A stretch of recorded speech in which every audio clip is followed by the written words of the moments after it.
அனைவருக்கும் வணக்கம். இது உங்கள் ரைட்டர் சீலனின் யூடியூப் பக்கம். நாம் கேட்டுக்கொண்டிருப்பது பரகேசரி ஆதித்த கரிகாலன், பாகம் 1, உத்தம சீலியார் காண்டம், அத்தியாயம் 47. சகயாத்திரியில் ஒரு சபதம். சகயாத்திரி மலைத்தொடரின் காரிருள் சூழ்ந்த அந்த மாலை வேளையில் இயற்கையும் அங்கு நடக்கும் சதித்து துணை போவது போல் குளிர்ந்த காற்றை வீசிக்கொண்டிருந்தது. குகையின் வெளிப்பகுதியில் காந்தலூரிலிருந்து நாராயணனுடன் வந்திருந்த பீதாம்பர கேசவன் தனியாக அமர்ந்து தன் வாளைத் தீட்டிக் கொண்டிருந்தான். இரும்புப் பாறையில் உரசிய அந்த வாளின் ஓசை அவனுக்குள் எரியும் ஏதோ ஒரு தீயின் வெளிப்பாடாகவே ஒலித்தது. 18 வயதே ஆனாலும் அவனது உடற்கட்டும் அவனது பார்வையில் இருந்த தீவிரமும் அவனை ஒரு தேர்ந்த வீரனாகக் காட்டின. இளம் வயதிற்கே உரிய முரட்டுத்தனமும் காந்தலூர் சாலையில் கற்ற வித்தைகளின் கர்வமும் அவன் தேகத்தில் குடியிருந்தன. குறிப்பாக அவ்வப்போது அவன் செண்பகமித்ரையை நோக்கும் அந்த பார்வை காமத்தின் தீயை கக்கிக் கொண்டிருந்தது. துக்கத்தில் துவண்டிருக்கும் ஒரு பெண்ணை, அதுவும் தன் நண்பனுக்குத் தாயாக விளங்கும் ஒருத்தியை வக்ரத்தோடு சீண்டும் ஈனத்தனம் அந்த பார்வையில் ஒளிந்திருந்தது. சுந்தரகேரளன் அவனை கவனித்துக் கொண்டே மெல்ல அவன் அருகில் வந்தான். அவனது மூளை ஒரு மிகச்சிறந்த அரசியல் சதுரங்கத்தை ஆடத் தயாராகிக் கொண்டிருந்தது. பீதாம்பரா, வாளை தீட்டுவதை விட பகைமையை தீட்டுவதுதான் ஒரு வீரனுக்கு அழகு என்றான் சுந்தரகேரளன். குரலில் ஒருவித அதிகாரமும் அதே சமயம் வஞ்சகமான அரவணைப்பும் கலந்திருக்க. பீதாம்பரன் சட்டென்று தன் நினைவுகளிலிருந்து மீண்டு எழுந்து நின்று பணிந்தான். அவனது கண்களில் பாண்டிய விசுவாசம் மின்னியது. அரசே, உத்தரவிடுங்கள். சோழர்களின் சாம்ராஜ்யத்தை வேறெடுக்க நான் என்றைக்கும் காத்திருக்கிறேன் என்றான் துடிப்புடன். சுந்தரகேரளன் அவனது தோளை தட்டினான். அந்த தட்டலில் ஒரு மாபெரும் சதிவலை பின்னப்படுவதை அந்த இளைஞன் உணரவில்லை. பீதாம்பரா, நீ நாஞ்சில் நாட்டின் புகழ்பெற்ற அந்தணர் குலத்தைச் சேர்ந்த வீர தளபதி பட்டகேசவனாரின் மகன் என்பது எனக்கு தெரியும். உங்கள் குலம் பாண்டியர்களுக்கு எப்போதும் பக்கபலமாக இருந்தது. உன் தாத்தா என் தாத்தாவின் திருச்செய்தி உய்ப்பவராக பணிபுரிந்தவர். உன் தண்டை மதுரை மீட்பின் முக்கியமான தளபதியாக இருந்தவர். உன்னை போன்ற ஒரு அறிவும் ஆற்றலும் உள்ள இளைஞன் வீரநாராயணனுக்கு நண்பனாக கிடைத்தது நாங்கள் செய்த புண்ணியம் என்று அவனது பரம்பரை பெருமையை தூண்டிவிட்டான். பீதாம்பரன் தலைகுனிந்தான். அவனது நெஞ்சுக்குள் பழைய காயங்கள் இரத்தம் கசிந்தன. தெரியும் அரசே, என் உடம்பிலும் பாண்டிய இரத்தம்தான் ஓடுகிறது. அடிமை விலங்கை உடைத்த ஸ்ரீவல்லபரின் பறையில் என் தந்தை அணுக்கத் தளபதியாக வைப்பார் போர்க்களத்தில் வீரமரணம் அடைந்தவர். நீரிக்குள் சிக்கிக் கொண்ட என் தந்தையை கணப்பொழுதில் கொன்றவன் நம் குல விரோதியான அந்த உத்தமசீலன். என் உயிர் பாண்டியர்களுக்காகவே சமர்ப்பணம். உத்தமசீலன் மேல் கொண்ட வஞ்சம்தான் உங்கள் மகன் வீரநாராயணன் பால் என்னை நெருங்க வைத்தது. உள்ளதை உள்ளபடி தன் நெஞ்சில் உறையும் வஞ்சத்தை மறைக்காமல் சொன்னான் கேசவன். சுந்தரகேரளன் அவனது கண்களை ஊடுருவி பார்த்தான். அவன் கண்களில் உண்மையும் உத்தமன் மேலான வஞ்சமும் அப்பட்டமாக தெரிந்தது. இதுதான் தனக்கு தேவை என்பதை சுந்தரகேரளனின் நரிமணம் உணர்ந்து கொண்டது. பீதாம்பரா, எனக்கு உன்னிடமிருந்து ஒரு உதவி வேண்டும் என்று குரலை தாழ்த்தி மிக இரகசியமாக பேசினான். வீரநாராயணன் இன்னும் சிறுவன். அவனது மனதில் இப்போதும் உத்தமன் மீதான பழைய பாசம் அவ்வப்போது எட்டி பார்க்கிறது. உத்தமன் செண்பகாவின் மனம் கவர்ந்தவன் என்ற முறையில் நம் நாராயணன் மனம் உருகக்கூடும். ஆனால் அந்த பாசம் நம் லட்சியத்துக்கு முட்டுக்கட்டையாகவே அமையும். இனி நாராயணனின் நிழலாக நீதான் இருக்க வேண்டும். ஒவ்வொரு நிமிடமும் அவன் காதில் சோழர்களின் வெறுப்பையும் உத்தமனின் வஞ்சகத்தையும் ஊட்டி ஊட்டி அவனை வளர்க்க வேண்டும். அவனது இரத்தத்தில் பாண்டியர்களின் வீரத்தை விட சோழர்கள் மீதான பகை அதிகமாக ஓட வேண்டும். இதை நீ செய்வாயா என்று ஒரு விஷவிதையை அந்த இளைஞனின் கையில் கொடுத்தான். பீதாம்பரன் ஒரு நிமிடம் தயங்கிவிட்டு பின் உறுதியாக சொன்னான். நிச்சயமாக செய்கிறேன் மன்னா. நாராயணனை ஒரு எரிமலையாக மாற்றுவது என் பொறுப்பு. சுந்தரகேரளன் திருப்தியாக சிரித்தான். சிறப்பு. இந்த வேலையை நீ செவ்வனே முடித்தால் நாம் மதுரையை மீட்ட பின் பாண்டிய பேரரசின் மகா தண்டநாயகன் என்ற பெரும் பதவியையும் நம் படைகளின் தலைமை தளபதி பொறுப்பையும் உனக்கே வழங்குவேன். அப்போது நீ விரும்பிய எதையும் உன்னால் அடைய முடியும் என்று ஆசை வார்த்தை கூறினான்.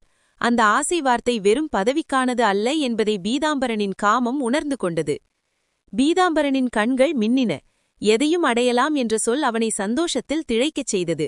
தளபதி பதவி கிடைத்தால் இளவரசி செண்பகா தனக்கு எட்டாக்கனி என்ற எண்ணம் அவனுக்குள் ஆழமாக பதிந்தது. அதிகாரமும் பதவியும் அவள் அழகை தனக்கு பரிசாகத் தரும் என அவன் மனம் கணக்கு போட்டது. உங்கள் கட்டளையை நிறைவேற்றுவேன் அரசே என்று கூறி பீதாம்பரன் தரைவரை குனிந்து வணங்கினான். குகைக்குள் ஒரு பக்கம் வல்லபன் உயிருக்காக துடித்துக் கொண்டிருக்க, மறுபக்கம் வஞ்சமும் காமமும் கைகோர்த்து கொண்டன. ஸ்ரீவல்லபனின் மரணத்தை விட கொடூரமான ஒன்றாக வீரநாராயணனின் பிஞ்சு உள்ளத்தில் சோழர்களுக்கு எதிரான விஷம் வேர்விடத் தொடங்கியது. வெளியே மழை மீண்டும் பலமாக பெய்யத் தொடங்கியது. இயற்கையே இந்த சதியைக் கண்டு கண்ணீர் வடிப்பது போல் பேய் மழையாக கொட்டியது. வீரநாராயணன், செண்பகா, கயல்விழி, சுந்தரகேரளன் மூவரும் மழையிலிருந்து தப்பிக்க குகைக்குள் நுழைந்து கொண்டனர். குகையின் ஒரு ஓரத்தில் மங்கலான அகழ்விளக்கின் வெளிச்சத்தில் சுந்தரகேரளன் நின்று கொண்டிருந்தான். இருளும் ஒளியும் கலந்த அந்த இடம் அவனது மனதின் பிரதிபலிப்பாகவே இருந்தது. அவனது கண்கள் தம்பி ஸ்ரீவல்லபனின் மரணப்படுக்கையை நோக்கியிருந்தாலும் அவனது மூளை பாண்டிய பேரரசின் எதிர்காலத்தைப் பற்றி தந்திரமாக சிந்தித்துக் கொண்டிருந்தது. அவனுக்கு தெரியும், வெறும் வீரம் மட்டும் மதுரையை மீட்டுத் தராது. அந்த வீரத்திற்கு பின்னால் ஒரு ஆறாத தாகமும் அடக்க முடியாத பகையும் இருக்க வேண்டும். அந்த பகையை உருவாக்குவதற்கான சரியான தருணம் இதுதான் என அவன் முடிவு செய்தான். அவன் அருகே பாலகன் வீரநாராயணன் அமர்ந்திருந்தான். அவனது கண்கள் குளமாகியிருந்தன. தன் சிற்றப்பன் ஸ்ரீவல்லபன், மலை போன்ற மனிதன், எதிரிகளை பந்தாடிய மாவீரன், இன்று ஒரு சிறு புழுவைப் போல துடிப்பதை அவனால் சகிக்க முடியவில்லை. அந்த சிறு இதயம் வலியால் வெடித்துக் கொண்டிருந்தது. காலையில் அவன் நெஞ்சத்தில் விதைத்த வஞ்சத்தின் விதைகள் துளிர்விழ ஆரம்பித்ததை நன்றாகவே ரசித்தான் சுந்தரகேரளன். துளிருக்கு தண்ணீர் பாய்ச்சும் அடுத்த வேலையை தொடங்கினான். சுந்தரகேரளன் மெல்ல நாராயணனின் தோளில் கை வைத்தான். அவனது குரல் குகையின் சுவர்களில் மோதி ஒருவித அச்சத்தை உண்டாக்கியது. நாராயணா, பார்த்தாயா உன் சிற்றப்பனின் நிலையை? ஒரு மாவீரன் இப்படி படுக்கையில் வீழ்ந்து கிடப்பது விதியல்ல என்று நான் சொன்னேனே, இப்போதேனும் உணர்கிறாயா? அது அந்த சோழன் உத்தமசீலன் இழைத்த வஞ்சனை என்று மேலும் மேலும் தூபம் போட ஆரம்பித்தான் சுந்தரகேரளன். அந்த வார்த்தைகள் நாராயணனின் கண்ணீரை நெருப்பாக மாற்றிக் கொண்டிருந்தன. கண்ணீரோடு வல்லபனை பார்த்து கொண்டிருந்த நாராயணனை தன் தந்தையின் நச்சு வார்த்தைகளிலிருந்து காப்பாற்ற நினைத்த கயல்விழி அவனை மெல்ல பிடித்து வேறு குகைக்கு அழைத்து சென்றாள். சுந்தரகேரளனும் வல்லபனுக்கு உணவு எடுத்து வர அருகில் செல்ல, தனிமை கிடைத்த அந்த தருணத்தில் பீதாம்பரன் பார்வை அங்கே அமர்ந்திருந்த செண்பகா மீது திரும்பியது. அதே குகையின் மற்றொரு பகுதியில் செண்பகமித்ரா ஒரு பாறையில் சாய்ந்து அமர்ந்திருந்தாள். அவளது மேலாடை மழையில் நனைந்து உலர்ந்திருந்ததில் அவளது உடல்வாகு அந்த மங்கலான வெளிச்சத்தில் ஒரு கவித்துவமான ஓவியம் போல தெரிந்தது. 22 வயதான அவளது இளமை துக்கத்திலும் ஒருவித வசீகரத்தை தந்தது. சோகத்தால் வாடியிருந்த முகமும் கலைந்த கூந்தலும் அவளை ஒரு வடிக்கப்படாத சிற்பமாக மாற்றியிருந்தன. அவளுக்கு சற்று தள்ளி இருளில் ஒரு வேட்டை மிருகத்தைப் போல பீதாம்பரகேசவன் நின்று கொண்டிருந்தான். அவன் கண்கள் செண்பகமித்ராவை பருகிக் கொண்டிருந்தன. அவனது நண்பன் நாராயணனுக்கு அவள் ஒரு தாய் போன்றவள், ஒரு போற்றுதலுக்குரிய தெய்வம் போன்றவள். ஆனால் பீதாம்பரனுக்கு அவள் ஒரு அழகிய பெண் மட்டுமே. காந்தலூர் சாலையின் கடுமையான பயிற்சிகளுக்கு இடையே பெண் வாசனையே அறியாத அவனது வாலிபம் செண்பகாவின் செதுக்கிய சிற்பம் போன்ற தோற்றத்தில் நிலை குலைந்தது. அவள் மூச்சு விடும்போது ஏறி இறங்கும் அவளது வனப்பும் துக்கத்தில் துடிக்கும் அவளது இதழ்களும் அவனுக்குள் ஒருவித வெறியை உண்டாக்கின. ஒரு சிங்கள இளவரசி இவ்வளவு அழகாகவா இருப்பாள் என்று அவனது உள்மனம் கிசுகிசுத்தது.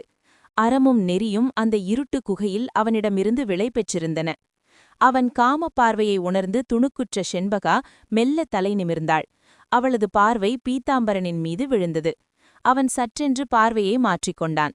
ஆனால் அவனது கண்களிலிருந்த அந்த விகாரமான தாகத்தை அவள் உணரத் தவறவில்லை. எனினும் ஏற்கனவே வாழ்வின் பெரும் துக்கத்தில் ஆழ்ந்திருந்த அவளுக்கு அந்த சிறுவனின் பார்வை ஒரு பொருட்டாக தெரியவில்லை. அவன் ஒரு வழிகெட்ட சிறுவன் என்ற அளவிலேயே அவளை கடந்து சென்றது. ஆனால் பீதாம்பரன் விடவில்லை. அவன் மெல்ல அவள் அருகே சென்றான். தேவி, மிகவும் வருத்தமாக இருக்கிறீர்களா? உங்களுக்கு ஏதாவது குடிக்க கொண்டு வரட்டுமா என்று கேட்டான்.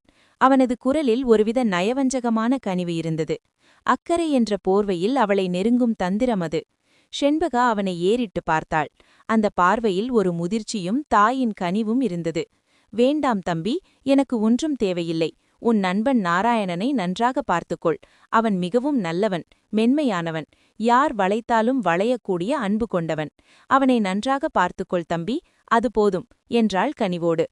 தம்பி என்ற வார்த்தை பீதாம்பரனின் காதுகளில் ஈயத்தை காய்ச்சி ஊற்றியது போல இருந்தது. அவனது காமக் கனவுகளின் மீது சுடுநீரை ஊற்றியது போல அந்த ஒற்றை சொல் அவனை சுட்டெரித்தது. அவமானமும் ஏமாற்றமும் நெஞ்சை அடைக்க மெல்ல குகையை விட்டு வெளியே வந்தான். குகைக்கு வெளியே மழை நின்றிருந்தது. ஆனால் மேகங்கள் இன்னும் கருமையாகவே இருந்தன. நாராயணன் குகையின் வாசலில் வந்து நின்றபடி மேகங்களை பார்த்து கொண்டிருந்தான். அவனது மனதிலும் அதே கார்மேகம் சூழ்ந்திருந்தது. அவனது மென்மையான குணம் மெல்ல மெல்ல மரித்துக் கொண்டிருப்பதை அந்த மௌனம் உணர்த்தியது. அவனுக்கு பின்னால் பீதாம்பரகேசவன் வந்து நின்றான். அவனது மனதில் சுந்தரகேரளன் ஊட்டிய நஞ்சும் ஷெண்பகாவின் மீது கொண்ட மோகமும் ஒன்றாக கொதித்துக் கொண்டிருந்தன. நண்பா, நீ கவலைப்படாதே. காந்தளூர் சாலையின் 1000 மாணவர்கள் உன் பின்னால் இருக்கிறோம். அந்த உத்தமசீலனின் தலையைக் கொய்து உன் காலடியில் வைப்போம் என்றான் பீதாம்பரன். வீராவேசமாக அவன் பேசினாலும் அவனது கண்கள் இன்னும் குகைக்குள் இருக்கும் ஷெண்பகாவையே தேடிக் கொண்டிருந்தன. நாராயணனை மன்னனாக்கிவிட்டால் ஷெண்பகாவை தன் வசப்படுத்தலாம் என்ற ஒரு கீழ்மட்டமான கணக்கு அவனுக்குள் ஓடியது. நாராயணன் வானத்தை மீண்டும் பார்த்தான். மாலை சந்திரன் சீக்கிரமே வெளிப்பட்டிருந்தான். எதிரே மாலை சூரியனும் மறையத் தயாராகிக் கொண்டிருந்தான். இரு பெரும் சுடர்களும் வானில் சந்திக்கும் அந்த அபூர்வ காட்சி அவன் கண்ணில் பட்டது. பீதாம்பரா, வானத்தைப் பார் என்றான் தீர்க்கமான குரலில். ஆஹா, சந்திர ஆதித்த தரிசனம் என்று வியந்து கைகூப்பித் தொழுதான். நாராயணனின் கண்கள் இப்போது சிவந்திருந்தன. கண்ணீர் வடிந்த சுவடு மறைந்து அங்கே வஞ்சம் குடிபுகுந்திருந்தது. சந்திர ஆதித்த குலத்தில் உதித்த இந்த வீர நாராயணன் அவர்கள் முன்னாலேயே சபதம் செய்கிறேன். இன்று முதல் நான் ஒரு சிறுவன் அல்ல, ஒரு வேங்கை. உத்தமன் என் குடும்பத்தை சிதைத்துவிட்டான். இனி நான் அவனது சாம்ராஜ்யத்தை சிதைப்பேன். மதுரை மீண்டும் மீன்கொடியின் நிழலில் வரும். அந்த சோழனின் இரத்தத்தால் மதுரை கோட்டை நனைய வேண்டும் என்று கர்ஜித்தான். அந்த சிறுவனின் குரலில் இருந்த உறுதி வெளியே காவலுக்கு நின்றிருந்த வீரர்களை அதிர வைத்தது. அந்த சூளுரை சகயாத்ரி மலை எல்லும் எதிரொலித்தது. சுந்தரகேரளன் தூரத்தில் நின்று இதை பார்த்து திருப்தியாக தலையசைத்தான். தான் நட்ட விதை மரமாகிவிட்டதை அவன் முகம் காட்டியது. வீரகேரளன் அண்ணனை புரியாமல் பார்க்க, ஒன்றுமில்லை தம்பி, உன் மகனிடம் சில உண்மைகளைச் சொன்னேன். அவன் புரிந்து கொண்டு விட்டான் என்று கூறி மர்மமாய் சிரித்தான் சுந்தரகேரளன். பகை வளர்ந்துவிட்டது, வஞ்சனை வேரூன்றிவிட்டது. காமம் ஒரு பக்கம், வீரம் ஒரு பக்கம் என அந்த சகயாத்ரி மலையின் இரகசிய குகை ஒரு மாபெரும் அழிவுக்கான தொடக்கப் புள்ளியாக மாறியது. ஸ்ரீவல்லபனின் மூச்சு மெல்ல மெல்ல குறைந்து கொண்டிருந்தது. ஆனால் அவனால் விதைத்துச் செல்லப்படவிருக்கும் அந்த பகை நாராயணனின் வடிவில் விஸ்வரூபம் எடுக்க தயாரானது. உத்தமசீலன் வென்றது மதுரையை மட்டும்தான். ஆனால் அவன் தோற்கடித்தது ஒரு இளவரசனின் நம்பிக்கையை. அந்த தோல்விதான் இப்போது பாண்டியர்களின் ஆகப்பெரிய ஆயுதமாக உருவெடுத்திருந்தது. பீதாம்பரகேசவன் மீண்டும் ஒருமுறை ஷெண்பகாவை பார்த்தான். அவளது சேலை தலைப்பு காற்றில் சற்றே விலகியது. அவனது கண்கள் மின்னின.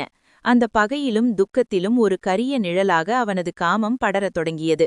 மதுரையின் அரியாசனம் மீண்டும் இரத்தத்தை கேட்கத் தொடங்கிவிட்டது. காத்திருங்கள் அடுத்த அத்தியாயத்திற்கு.